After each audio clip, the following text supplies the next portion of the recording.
Let's play Gorf, a 1981 Bally Midway game that is really a mashup of a bunch of earlier successful titles.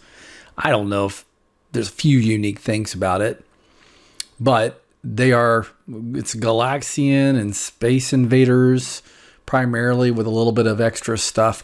Here's some neat things about this game. Let's look at the cabinet since it's right there in front of us, and then we'll talk about game mechanics in a minute. The cabinet was fairly unique. If you look at the full-size cabinet here on the flyer, this is the French flyer, and you can see there was three models, the Cabaret Mini and the Cocktail. But the full-size cabinet there is fairly unique. It's attractive, and it's kind of bulky. I thought it was kind of bulky. And I've moved a few of those around in the day. There's the Mini, a very attractive little mini cabinet that I think they do the artwork well. Note what you have here. You have a giant joystick. In this case, it looks a lot like the same thing from Satan's Hollow and from Tron, just black opaque plastic. So you have a trigger. Here's a full-size cabinet shot. You have the trigger and player 1, player 2 start. So it's pretty attractive and fairly simple to play. And we're going to try to play it today using an Xbox One controller. We'll see how that goes. And then there's the Cocktail, which it's Bally Midway. I think Williams probably made the best looking cocktail tables, with Bally Midway second. And all the rest of them look like crap, in my opinion. I'm serious. I just hate that the metal brackets and junk on those cocktails. Okay, so Gorf is, just to mention a little bit, that the engine that runs this is going to feel a lot like Wizard of War and Robbie Roto, and that's because they are the same system, and the same designer, Jay Fenton, I believe, did all three of these. This one has some speech using the Votrack speech chip, which everyone knows about. Actually, I know nothing about it. I know a little bit about it. I can't say that. I was kind of a jazzed up about speech. So this speech chip, I think, is the same one that was used in some Gottlieb pinball machines. Is that right? Yeah, I'm just checking it now. Gottlieb System 80 pinball machines. The ones that had that, I got to think about what comes to mind here. I'm hoping they have a list. They do. Black Hole, one of my favorite games of all time. Devil's Dare, Mars God of War, Volcano. Speech chip was also used in Qbert and Reactor for Gottlieb. So, and the Qbert's Quest pinball machine, it's listed there as well. So, a whole bunch of other things, but we do have it here in this game and Wizard of War. Well, let's get into the game. Gorf high scores. You can see this is not June right now. I'm in July, so I posted a score of 5,460. That sounds like it's terrible. Is it? I don't know. Probably, because look at the high score. Yearly high score, 36,000. All-time, 49,000. World record for this thing is probably just stupid off the charts. So here's our game. We're in tracked mode. And you have these space ranks. I kind of think on the full size game, do those light up? Is there a light behind that? That's a plastic sort of insert. I said insert like it's a pinball machine, but you get the idea, like a backlit little area with a shadow box. I don't know. I need somebody to say so because I'm not sure. I can't remember. But here's our moving quickly, what they're calling the different modes of the game. Well, at least they call that one Galaxians. And there's the Space Warp, kind of unique mode there. And what else? Okay, then the Flagship. This is the finale here. I think all these games, Wizard of War, Gorf, and Robbie Roto, are dark games. They have a pretty dark background. Robbie Roto bluish, but still fairly dark.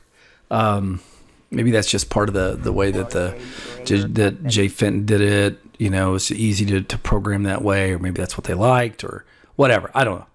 Let's play this game though. Here we go. Oh, one thing unique. When I played this game in the day, you can put another quarter in, and you can select a one-player game to give you 6 guys, or 2-player game like normal. And now I'm kind of screwed because if I hit one I'm going to wind up with 6 men. Let's give it a go. It looks like I'm going to wind up with 6 men. That's going to be cheating. Maybe that's how those guys got those high scores. So I'm using the Xbox controller here. Let's see how this works out. I probably will not want to stick with it. Look, I got the little UFO at the top. What's different here, besides that it's in color, and it's in these colors that are hard to even see here. Yeah, I missed him that time. Well, what's different is every time you shoot, your barricade goes away, which is kind of nice. And they do chew it up. I thought I was going to get trashed just then. You can shoot the big Gorf. The big Gorf, I guess, is that the right way to call him? The big Gorf guy. So the screen is blue. It's hard to see. It plays better. It's not as many guys to kill. It moves faster than regular Space Invaders. So I think you get the enjoyment out of Space Invaders, and you can move along rather quickly. Everybody knows how to play it. Now we go into this one, which is fairly unique. It kind of feels like a tad of, I don't want to say, should I say Galaga? Maybe a little bit of a Galaga type of vibe to it. Nobody's going to come down and set you up as a double shooter, but those straight line lasers are pretty cool. Now we're into mission 3, just plain old Galaxians here. So nothing special except that you, throughout this whole game, can move up. You don't have to stay at the bottom. So that kind of gives you a little bit of help. These really feel like Galaxians here. You do get to shoot faster throughout the game, so you can just kind of keep a 1-inch sort of wick coming up on your ship if you want. Or let him go long. I like that. I think that makes the game a lot more fun. Gives you a little more control instead of waiting for your bomb or your bullet or whatever to go all the way through the screen. Yep, there we go. So now we're in Space Warp. So Space Warp, I don't know if I can associate that to anything in particular, except, gosh, I don't know. There's probably some games that have something similar to this. I'm sure it is, right? But the idea is to shoot them as close to the center as possible so you can move on without them getting bigger and wilder. If they get bigger, like that, they're going to just shoot crazy wild. So I'm trying not to do that. And you can kind of make out how many you got left in there. This might be the last. Yeah, it is. Okay, now what? So we're at the Flagship. This guy goes back and forth. You have to shoot through their barrier now. And then you have to punch some holes inside its ship. Little bits of debris will fall out, you'll see. Oh, I think I'll just commit suicide there and hit that. Okay, yeah, that's quite fat when it gets to the bottom, that gnarly looking thing. So yeah, I'm just chipping away at this thing. I'm trying to hit that reactor, I think is what we'll call that. Oh, chunks of crap everywhere. So I think it's kind of fun. It looks like it's slowly coming down here. I think that was a good shot there. Is it about well-placed shots? And does the debris kill you? I think the debris will kill you.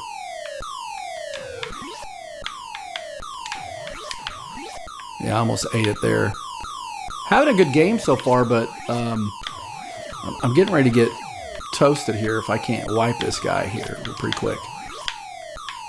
Yeah, there's another one. I'm glad I got 6 guys on this one. I never play good while I'm talking. But it doesn't... Oh, there we go. Right there in the heart. Not that I'm a great player. The Gorf was one of those games that once you made it through this many levels of missions, and then it kind of resets here in a second, then I was kind of done. I mean, the rest of it was like, well, you've already beat the game, kind of beat the game, you know. What else is there to do?